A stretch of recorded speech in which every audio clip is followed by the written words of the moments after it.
তুমি জগত কান্দারী, অগতির গতি তুমি মহিষমর্দিনী।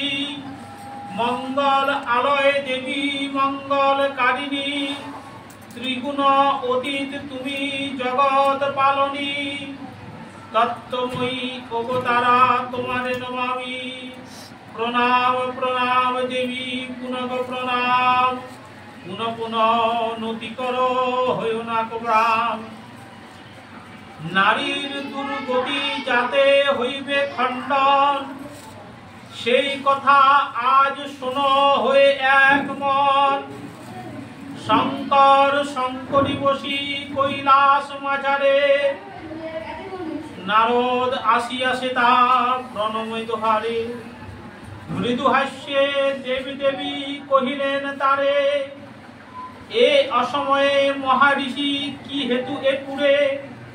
ধীরে ধীরে যুক্ত করে পড়িয়া প্রণতি, কহিলেন নারদ ঋষি হর গৌর প্রতি। কোন ব্রত ফলে দেবী নারী থাকে সুখে, বিপদ হইতে তার মোর মহাবশে। নারী ক্লেশে আমি প্রভু অতি বিচলিত, মাতৃ অংশে সেই নারী হলেন সৃজিত। নারদের বাক্য শুনি কহেন মহেশ, সত্য কহে চরিষি শোনো উপদেশ। বিপদ তারিণী ব্রত শাস্ত্রেতে বিদিত, করিলে পালন তাহা দুঃখ বিদূরিত।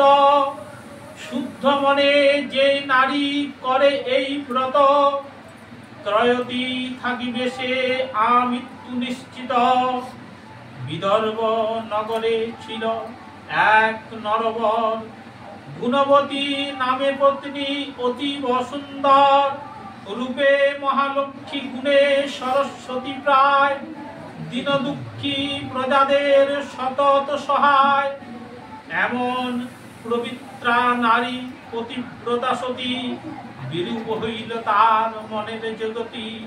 নিয়তি লিখন কবু খণ্ডন না হয়, চর্মকার পত্নী এক প্রাসাদে ডাকয়।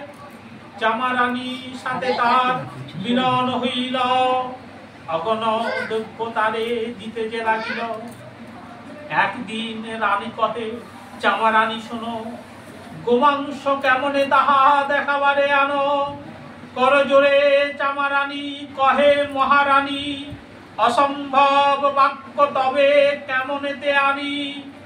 এবারও তার রাজকন্যে কোন রূপ গেলে, মহাশাস্তি পাব মোরা উভে শেষ কালে।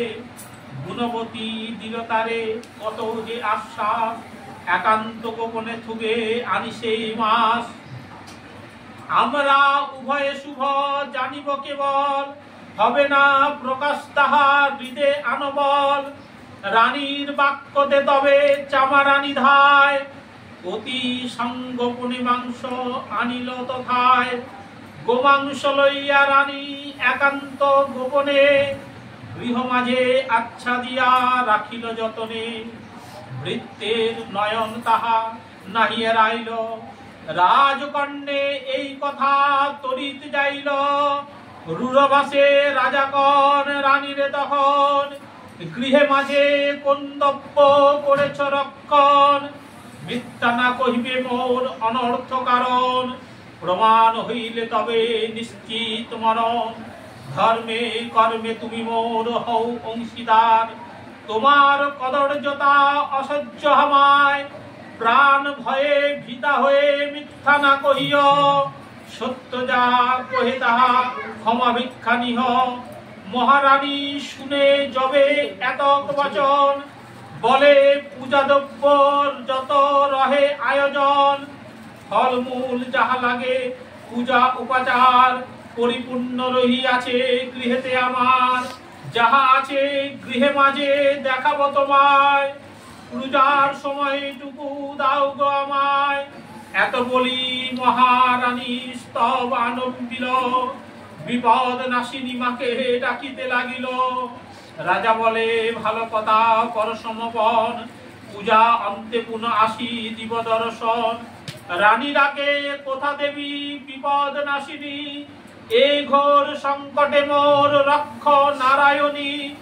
সারাত সারা পরাত পারা মাগো মহামায়া, এ বিপদে ত্রাণ করো দিয়ে পদ ছায়া। যতদিন বেজে রব রহিবে কে প্রাণ, না ভুলিব তোমা দেবী এই মোর জ্ঞান। দৈত্য বিমর্দিনী মাতা হও তুমি পিতা, এত বলি ভাব ভরে রানী মূর্ছিতা। ভক্তি হেরি মহামায়া স্তবে তুষ্ট হল, শূন্য দেশে দৈব বাণী হইতে লাগিল।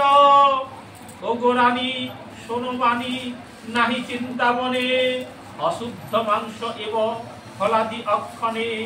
দ্রুতপদে রাজা আসি হেরলে তথায়, গৃহে মাঝে ফুল পুষ্প যত সব রয়। আহ্বানিয়া মহারানী রাজা রে বসালো, প্রসাদ ভক্ষণে রাজা মহাতুষ্ট হলো। রাজা বলে ক্ষম মোর অপরাধ রানী, বলেছি তোমায় আমি কত কুটবাণী। হরষিতে চিত্তে রাজা রাজকর্মে গেল, ব্রীবৎ তার নিব্রত রানী সমাধিল। অন্তকালে বহুদিন রাজা রানী থাকি মহাসুখে, অন্তকালে মহানন্দে গেল স্বর্গলোকে। শুক্লপক্ষ আষাঢ়ের তৃতীয় হইতে, ব্রতের নিয়ম যেন রহে শাস্ত্র মতে। শনিবার মঙ্গলবার নবমী ভিতর, বিপদ তারিণী ব্রত আগে নিবেশেরে। শনিবার মঙ্গলবার পূজার কারণ, পূর্বদিন নিরামিষ করিবে ভক্ষণ। ব্রত দিনে উষাকালে স্নান সমাপিবে, সংকল্প করিয়া ঘট স্থাপন করিবে। সশিষ্ট ডাব ও আম্র শাখা ঘট করে, বিবিধ ফলাদি মিষ্ট দিয়ে নৈবেদ্য করে। ধূপ ধুনা আদি করি পূজা আয়োজন, পূজাতে বসিবে ব্রতী হয়ে দৃষ্টমন।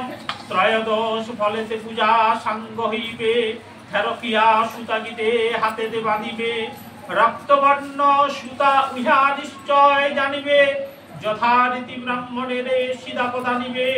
ব্রত শেষে দক্ষিণান্ত করিবে প্রদান, ব্রাহ্মণের হয় যেন সন্তুষ্টি বিধান। ভক্তিযুক্ত হয়ে যেবা দেবীর পুজিবে, স্বর্গের বিমল সুখ সেই উপজিবে। বিপদ তারিণী ব্রত কর শুদ্ধ মনে, শত্রু মিত্র হবে যেন এই বিশ্বভুবনে। ওম সর্বমঙ্গলা মঙ্গল্যে শিবে সর্বার্থ সাধিকে, শরণ্যে ত্র্যম্বকে গৌরী নারায়ণী নমস্তুতে।